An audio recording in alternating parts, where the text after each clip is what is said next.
आज हम बात करने वाले हैं कैसे तुम अपने एग्ज़ाम्स में एस कर सकते हो, मतलब कि बहुत अच्छे मार्क्स स्कोर कर सकते हो और लोग तुम्हारे दोस्त शौक हो जाएंगे कि ये बंदा इतना नहीं पढ़ सकता था। तुम काफ़ी ही कम दिनों में, जैसे कि एनुअल एग्ज़ाम्स में काफ़ी कम दिन बचे हैं, 1.5 महीने के आसपास बचा है, और तुम बंदे शौक हो जाएंगे कि ये बंदा फिटनेस में भी इतना अच्छा है, दिखता भी इतना अच्छा है, और ये सोशल स्किल्स भी इसकी काफ़ी अच्छी है, और ना ये इतना पढ़ता था कुछ, इसने इतना अच्छा मार्क्स कैसे स्कोर कर लिया। तो वही मैं तुम्हें आज बताने वाला हूँ कैसे तुम अपने एग्ज़ाम्स में एस कर सकते हो। तो फर्स्ट थिंग जो है वो है न्यूट्रिशन, मतलब कि हमें अच्छा न्यूट्रिशियस फूड खाना है, क्योंकि मेनली जो हमारा ब्रेन वर्क करता है वो हमारे खाने पे करता है। जितना हम अच्छा खाना खाएंगे, प्रोटीन रिच, ओमेगा 3 रिच, और जो हमारे ब्रेन के लिए अच्छे फूड्स होते हैं वो खाएंगे, तो ऑब्वियसली हमारा ब्रेन अच्छा हमें रिस्पॉन्स देगा और हमें जल्दी चीज़ें याद होंगी और हम अच्छी तरह समझ पाएंगे, और हमारी इफ़ेक्टिव एक्टिव लर्निंग भी एलिवेट होगी, मतलब कि हमारा ब्रेन ज़्यादा फोकस कर पाएगा। जो हमारा टेंशन स्पैन कम हो चुका है, फोकस भी हमारा कम हो चुका है। जैसा कि हिंदी में कहावत भी है, जैसा खाए अन्न वैसा रहे मन। इसका मतलब वही होता है कि जैसा हम खाना खाते हैं तो हमें अच्छा खासा फूड कंज्यूम करना है, और ये नहीं कि तुम बेकार चीज़ खा रहे हो। तुम्हें अच्छी चीज़ खानी है, जैसे तुम डार्क चॉकलेट खा सकते हो, ये मैंने अलग बताया। वैसे तुम्हें अच्छा खाना खाना है, डार्क चॉकलेट भी काफ़ी ज़्यादा अच्छी रहती है, वो ब्रेन पावर को बूस्ट करती है, मेमोराइजेशन पावर को। डार्क चॉकलेट काफ़ी अच्छी चीज़ है। तुम्हें अच्छी अच्छी चीज़ें खानी है, बेसिकली कुछ भी जंक नहीं कंज्यूम करना है। जंक तुम्हारे में ब्रेन को स्टॉप करता है और ब्रेन फॉग करता है और डोपामिन भी रिलीज़ करता है, जिस वजह से तुम्हारा माइंड ओवर सिमुलेशन में चला जाता है और उसका पढ़ाई से मन हट जाता है, और ब्रेन फॉग की वजह से तुम इतनी अच्छी तरह समझ भी नहीं पाते हो चीज़ों। और सेकेंड चीज़ जो है वो है तुम्हें अच्छी तरह पढ़ना है, मतलब कि एक्टिवली और अकाउंटेबल रहना है। ये नहीं कि तुम कभी कुछ कर रहे हो कभी कुछ। तुम्हें अपना प्रॉपरली पहले दिन, जिस दिन तुम, मतलब कि एक रात पहले सुबह 5 मिनट लगी, ज़्यादा नहीं लगने वाली है बिल्कुल भी, बस 5 मिनट लगी। 5 मिनट पहले तुम अपने अगले दिन को प्रिपेयर कर सकते हो, अपने टास्क प्रिपेयर कर सकते हो। टाइम टेबल तो अब बहुत ज़्यादा अजीब चीज़ हो चुकी है, टाइम टेबल तुम्हें बिल्कुल नहीं प्रिपेयर करना है, क्योंकि वो नहीं मेंटेन हो पाता है। पूरा तुम कैसे मेंटेन कर लोगे कि इस टाइम में ये करूँगा 8:15 से 8:30 तक, ये बिल्कुल ऐसा नहीं हो पाता है। हम अपने टास्क की लिस्ट बना सकते हैं, हम अपने टास्क प्रिपेयर कर सकते हैं कि आज हमें ये चैप्टर कंप्लीट करना है, इसके नोट्स करने हैं, और उसका मुझे MCQ टेस्ट देना है, और ये मुझे आंसर राइटिंग प्रैक्टिस करनी है इस चैप्टर की। ऐसे तुम वो कर सकते हो, और तुम अकाउंटेबल रहना है। अगर तुम्हारा वो कंप्लीट नहीं हो तो तुम आगे अपना नॉर्मल उस स्पीड में तो चलते रहना है, अपर से तुम्हें वो भी कवर करना है, और तुम्हें देखना है तुमसे कहाँ गलती हुई है, और स्मार्ट स्ट्रेटजी को फॉलो करना है। तुम्हें ये नहीं कि तुमने कुछ भी बना लिया फिर वो तुमसे फॉलो नहीं हुआ। स्मार्ट स्ट्रेटजी मैं बताता हूँ। स्मार्ट में S का मतलब है स्पेसिफिक, मतलब कि हमें स्पेसिफिक रखना है। ये नहीं कि बस मैं करूँगा, मैं अच्छी तरह कल से पढ़ाई शुरू करूँगा। तुम्हें स्पेसिफिक रखना है, तुम्हें बताना है क्या कि मैं मैथ्स पढ़ूँगा कल से, मैं मैथ्स के 20 सम रोज़ करा करूँगा, या फिर फिजिक्स के न्यूमेरिकल लगाऊँगा। M का मतलब मिजरेबल कोई आउटकम होना चाहिए, जैसे कि एक स्पोर्ट्स है, उसमें अगर वही नहीं होगा बोर्ड स्कोर बोर्ड, तो वो स्पोर्ट्स किस काम का होगा फिर, तो वो नॉर्मल मैच भी नहीं हुआ, मतलब कि उसमें क्या ही मज़ा आएगा अगर वो उसमें कुछ स्कोर बोर्ड ही नहीं हुआ। तो इस वजह से तुम्हें मेजरेबल रखना चाहिए, जो कि जिसका कोई मेजरेबल आउटकम है जो तुम पता कर सको, जैसे कि तुम अपने ट्रैक लिस्ट पे टिक लगा सको। मैंने तो जैसे कि अब ट्रैक लिस्ट भी बनाई है एक, मैं तुम्हें भी दिखाऊंगा। और ए का मतलब है अचीवेबल, मतलब कि तुम्हें ऐसा टास्क करना है जो तुम अचीव कर सकते हो। ये नहीं कि वो स्पेसिफिक भी है, मेजरेबल भी है, पर वो अचीवेबल नहीं है तुम्हारे लिए, और कोई उसे अचीव कर सकता है, पर अभी तुम्हारी इतनी वो नहीं है। तुम धीरे धीरे से प्रोग्रेस करो, एकदम ज़्यादा तुम करोगे तो तुम इतना नहीं कर पाओगे, थोड़ा थोड़ा करो, थोड़ी थोड़ी चीज़ें काफ़ी ज़्यादा बड़ी बन जाती है। तो इस वजह से तुम्हें अचीवेबल टास्क रखने हैं शॉर्ट टर्म के लिए, यानी बहुत लॉन्ग टर्म के लिए, शॉर्ट टर्म के लिए, जिससे कि तुम्हें वो अचीव होते हुए दिखेंगे, तो तुम्हें मोटिवेशन आएगा, जिससे कि तुम्हारा डिसिप्लिन भी बिल्ड रहेगा। और फोर्थ चीज़ है R, मतलब कि रियलिस्टिक। हाँ, तुम्हें असली चीज़ें रखनी है, ये नहीं कुछ भी तुम हवा में तीर मार दोगे 30 दिन में मुझे इतना पैसा कमा लेना है कि मैं टॉप 10 इंडिया के अमीर लोगों में आ जाऊँगा सब, या फिर मैं बहुत अच्छे यूट्यूब चैनल ग्रो कर लूँगा 1 महीने में 1 लाख सब्सक्राइबर। ये हो सकता है, पर ये बस 1 in a million चांस, या फिर मिलियन नहीं, पर ये काफ़ी रेयर चांस है जब तुम वायरल हो जाओगे, पर ऐसा नहीं पॉसिबल है नॉर्मली। तो इस वजह से तुम्हें रियलिस्टिक चीज़ रखनी है। और T का मतलब है टाइम बाउंड, मतलब कि तुम्हें एक टाइम रखना है कि इस टाइम में मैं कर लूँगा, जिससे कि तुम्हें अच्छी तरह से वो होगा। तो यही मेनली इसका वो था। जब तुम वो रखोगे अपने, उसको अचीव अकाउंटेबल रहना है तुम्हें डूम स्क्रॉलिंग नहीं करनी है, तुम्हें अपने दिन को वो पता रखना है कि मैंने आज क्या टाइम वेस्ट करा। तुम अपना नॉर्मल डेली ट्रैक करो 1-1 मिनट की, आज मैंने क्या करा। फिर तुम उसमें से अच्छी चीज़ और बुरी चीज़ को पता लगाओ और मॉडरेट चीज़ को पता लगाओ। फिर अगर मॉडरेट भी तुमने ज़्यादा करी है, अगर तुम सोए जैसा कि, या फिर कुछ भी मतलब कि जो इतनी भी बुरी नहीं है, तो उन्हें भी तुम कम करो। और जैसा कि तुमने बेकार चीज़ की रही, तुम्हें पता ही नहीं चल रहा है कि तुमने क्या करा, तो ज़रूर तुम फ़ोन चलाए होंगे आधे से ज़्यादा टाइम। अगर तुम 16 घंटे उठे रहते हो तो फिर उसमें से 8 घंटा तो तुम फ़ोन चलाते होगे। अगर तुम प्रोडक्टिव कुछ नहीं कर रहे हो, स्कूल भी नहीं जा रहे हो, तुम्हें यही नहीं पता चलेगा तुम्हारा टाइम जा कहाँ रहा है। बाद में तुम्हें इस टाइम की बहुत ज़्यादा कीमत पता चलेगी। तो तुम्हें मेनली अगर आधा काम तो तुम्हारे से ही बन जाएगा, तुम एस कर लो एग्ज़ाम में। अगर तुम बेफालतू की चीज़ें छोड़ दोगे, अपने दोस्तों से ये बातें करना बेफालतू की, केवल तुम अपने इम्प्रूवमेंट में ध्यान दोगे। दोस्तों के साथ बनाओ दोस्त, मैं ये नहीं कह रहा, अपने उससे स्किल डेवलप करो। कोई भी ऐसे दोस्त बनाए हैं मैंने, मुझे बाइक चलानी नहीं आती थी, उसके साथ ये नहीं मैं बेफालतू उसके साथ पीछे बैठ के बस घूमने गया, बात कर ली, उससे मेरा टाइम वेस्ट होगा। बल्कि मैंने उससे बाइक लेके उससे बाइक सीख ली, तो मुझे काफ़ी अच्छी बाइक चलाने आ गई है। और जैसे कि तुम अपने दोस्त से ये पूछने के बजाय तेरा क्या हुआ, क्यों हुआ, या फिर उससे बेफालतू की बैठे बैठे उसके साथ बकवास मारने के बजाय तुम उसके साथ खेल सकते हो, जिससे कि तुम्हारा फिज़िकल फिटनेस होगी। और मतलब कि किसी भी चीज़ में तुम्हें बेफालतू का टाइम नहीं करना है। और जैसे कि मेनली फ़ोन में, जैसे कि ये मेरा टैब है, तो इसमें मेरा आधे से ज़्यादा टाइम चला जाता है। मैं निकालता इसलिए हूँ कि मैं पढ़ लूँगा ऑनलाइन, पर मैं नहीं पढ़ पाता हूँ। तो मेनली तुम्हें ऐसा तो करना ही अपना एक दिन के 2-3 घंटे तुम्हें जो रखने हैं कि इस टाइम में पढ़ूँगा, सेल्फ स्टडी, जो कि बुक और रजिस्टर से करूँगा। कुछ भी तुम्हें अपने पास इलेक्ट्रॉनिक डिवाइस नहीं रखना है, फिर तुम रील चलाने लगोगे। और मेनली तुम्हें इंस्टाग्राम को डिलीट कर देना है। इंस्टाग्राम सबसे ज़्यादा बड़ी राड़ की जड़ है ये, इसमें इतनी रील्स आती रहती हैं जिस वजह से तुम डूम स्क्रॉलिंग के उसमें फंस जाते हो। इंस्टाग्राम तुम्हें बंद कर देना है। और यूट्यूब पे भी शॉर्ट्स का फीचर है, अगर हो सकता है तो तुम वो भी डिसेबल कर दो। केवल तुम लॉन्ग फॉर्म कंटेंट वो करो,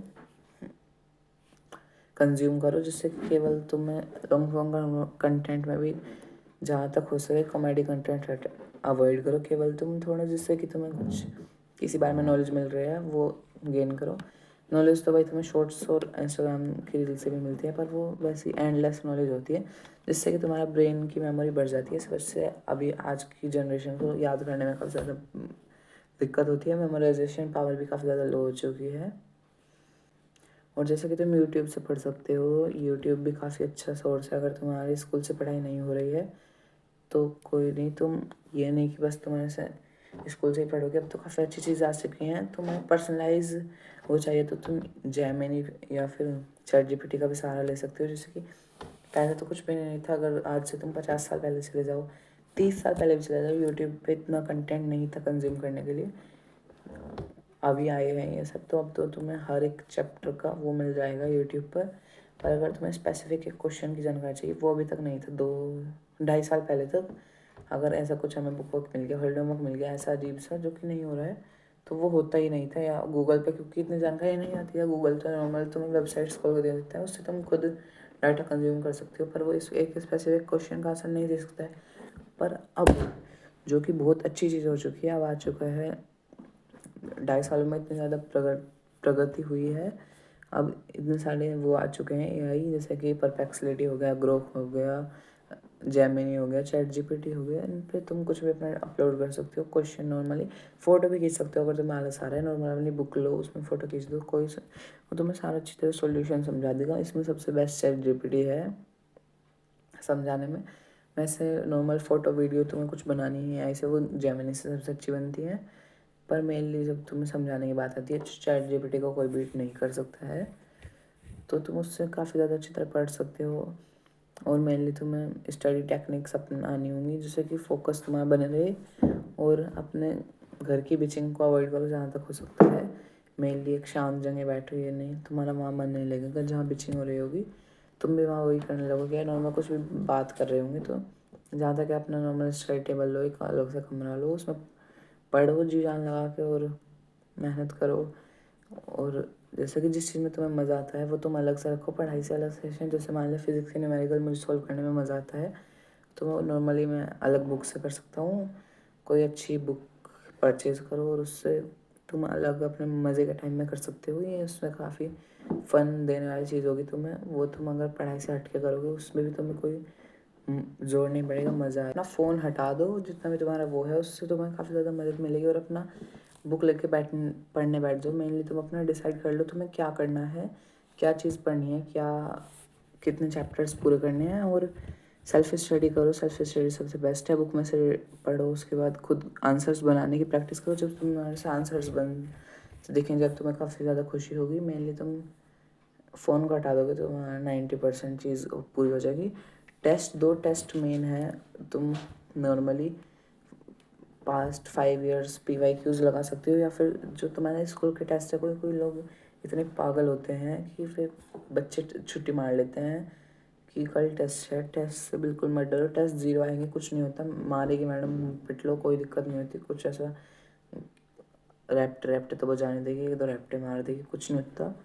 और नॉर्मली मतलब टेस्ट देना है आपको, उसमें खुद से वो करो। उससे तुम्हारी आंसर राइटिंग की भी बहुत ज़्यादा कैपेसिटी बढ़ेगी। क्रिएटिव माइंडसेट तुम्हारा ओपन होगा। खुद से बिना पढ़े भी लिखना सीखो और इंग्लिश बनाने सीखो, या फिर कुछ भी मतलब जो भी है खुद से बनाओ। उससे तुम्हें पता चलेगा कि बिना रट्टा मारे भी अगर मैं केवल चैप्टर समझ सकता हूँ तो काफ़ी अच्छा मार्क्स भी मैं स्कोर कर सकता हूँ। जो बच्चे 10-10 घंटे में रट्टा मार मार के कर रहे हैं, वो मैं 1 घंटे में वो करके उसके बाद अपने और चीज़ों को भी टाइम दे सकता हूँ, स्किल्स को और फिटनेस को, जिससे कि काफ़ी ज़्यादा ऊपर चला जाऊँगा मैं उन बंदों से जो कि केवल मैम का लिखा हुआ एज इट इज़ रट रहे हैं। क्योंकि ऐसा कुछ नहीं होता है, सब भाई पढ़े लिखे हैं। वे मैम केवल या जो भी तुम्हारे टीचर्स होंगे वे केवल तुम्हें इसलिए लिखवाते हैं जिससे कि उन पर कोई आरोप नहीं लगे। तुम नॉर्मल वो लर्न कर लो, पर अगर तुम्हारा लिखा हुआ सही है और वे काट देंगे तो तुम अच्छी तरह कंप्लेन कर सकते हो और वे कुछ नहीं कर सकते। उन्हें पूरे मार्क्स देने होंगे। बस तुम्हें अकल होनी चाहिए। तुम अगर अच्छी तरह एक्सप्लेनेशन सुनते हो और तुम जैसे कि टेस्ट देकर अपने मोटिवेशन को भी बढ़ा सकते हो। तुम MCQ टेस्ट दे सकते हो। उसके लिए एक वेब ऐप है, क्लास 1 से लेके 12 तक, क्या नाम है इसका, क्लास 9th एग्ज़ाम्स। ये आपको प्ले स्टोर पर मिल जाएगी, बिल्कुल फ्री ऑफ कॉस्ट ऐप है। और अगर लैपटॉप में करते हो तो तुम इसी वेबसाइट का नाम है सेल्फ स्टडीज़। इसमें तुम्हें MCQ टेस्ट मिल जाएंगे हर एक चैप्टर के, सारी फर्स्ट से लेके 12th क्लास तक के। और इसमें MCQ टेस्ट देके तुम अपनी नॉर्मल तैयारी कर सकते हो पहले। उसके बाद इसमें काफ़ी अच्छे बड़े टेस्ट भी मिल जाएंगे, नोट्स भी मिल जाएंगे तुम्हें। मुकेश कौशिक ने दिया है, पब्लिकेशन है इसकी मुकेश कौशिक। इन्होंने देख लो सारे उसके दिए हुए हैं, फर्स्ट से लेके 12th तक। और भी दे रखे हैं, तेलंगाना SCRT UP बोर्ड, इतने सारी चीज़ दे रखी है। तो ये काफ़ी अच्छा ऐप है एक, इसमें तुम टेस्ट दे सकते हो। तुम उससे काफ़ी ज़्यादा फ़ायदा रहेगा तुम्हें पूरा चैप्टर दोबारा नहीं पढ़ना पड़ेगा। जब तुम पढ़ रहे हो या फिर जब मैम वो कराई है हाईलाइटर से, तो मेन चीज़ें हाईलाइट कर सकते हो। तुम्हें पूरे सेंटेंस भी नहीं हाईलाइट करना है, केवल जिससे तुम समझ जाओ इतनी वो हाईलाइट कर सकते हो तुम। और जब तुम उसे रैपिडली पढ़ोगे तो तुम्हें एक दोबारा से स्टोरी लाइन याद आ जाएगी पूरी।